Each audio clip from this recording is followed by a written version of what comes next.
پھر حضرت انسان کی تخلیق سے بات شروع کی، پھر اب اس کے کھانے پینے کے اوپر دلائل دیے تاکہ انسان مان جائے اس بات کو. اور یہ آیات اس طرح لگتا ہے کہ رب انسان کو کٹہرے میں کھڑا کر کے جو ہے وہ اپنے دلائل کے ساتھ اپنی حقانیت اور اپنی ذات کے وجود کے ہونے کو منوا رہا ہے. افرأیتم ما تحرثون، کیا تم نے دیکھا جو تم بوتے ہو؟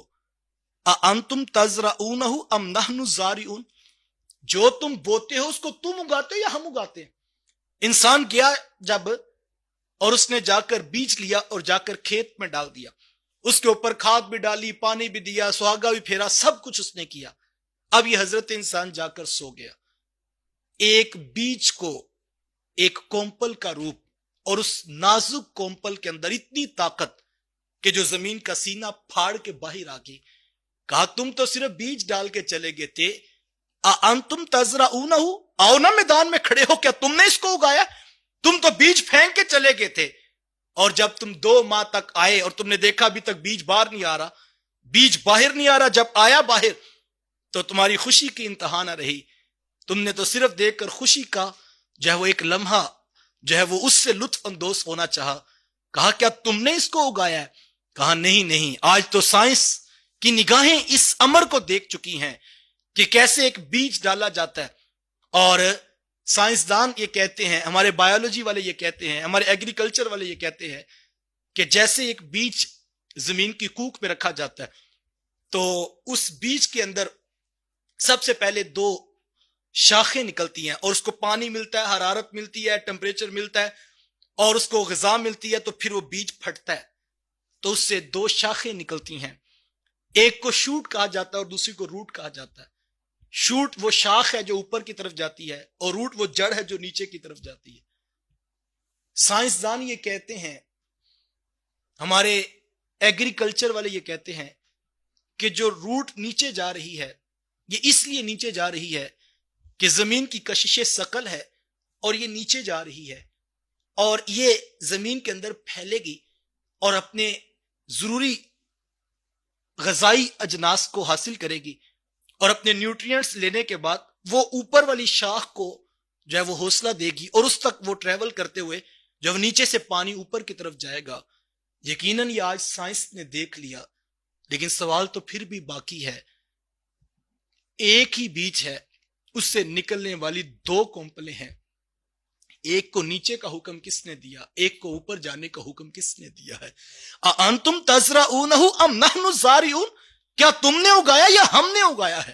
کتنے بیج تم نے ڈالے، سارے نہیں باہر آ سکے. کسی کو حرارت کم ملی تو وہ بھی نیچے رہ گیا، کسی کو پانی کم ملا تو وہ بھی نیچے رہ گیا. لیکن وہ انتخاب ہمارا تھا، جس کو جتنا چاہا ہم نے دیا، اور پھر وہ ایک نیچے کی طرف، پھر ایک اوپر کی طرف. اور اگر تم یہ کہو کہ اوپر والے پہ گریویٹیشنل فورس کا ایفیکٹ نہیں آیا، اس کا اثر نہیں آیا، تو صاحب پھر بھی ماننا پڑے گا کہ کوئی ذات تو ہے جو ایک بیج کے اندر جس کے اوپر چاہے اثر آتا ہے، جس کے اوپر چاہے اثر نہیں آتا. کہا انتم تزرعونہ ام نحن الزارعون، کیا تم نے اگایا یا ہم نے اگایا؟ پھر تم تو جا کے سو گئے، تم نے پانی بھی دیا، کھاد بھی ڈالی، تم نے سہاگا بھی پھیرا، تم نے ہل بھی چلایا، سب کچھ کیا. لیکن نہیں، صرف تیرا کمال نہیں ہے، ہماری لاکھوں کروڑوں کی فوجیں تھی بیکٹیریا کی جو نائٹریفیکیشن کا عمل کرتے رہے، اور جو ضروری غذائیں تھی وہ پورا پروسیس ہوتا رہا. تو سویا ہوا تھا، تیری فصلوں کو اگانے والا تیرا رب رحمان تھا، جس نے ماں کی رحم کی تنہائیوں میں اور تنگ و تاریک رستوں میں تجھے رزق پہنچایا تھا. اب وہ تیرے رزق کے لیے زمین کی کوکھ میں بیکٹیریا جیسی فورس اس نے لاکھوں کروڑوں کی تعداد میں رکھی ہے، جو حضرت انسان کے لگائے ہوئے بیج کو جو ہے وہ نشو و نما کا پورا عمل دے رہی ہے. اور کہا کہ انتم تزرعونہ ام نحن الزارعون لو نشاء لجعلناہ حطاما، اور اگر ہم چاہتے تو اس کو چورا چور کر دیتے، ہم اس کو چورا چورا کر دیتے اگر ہم چاہتے.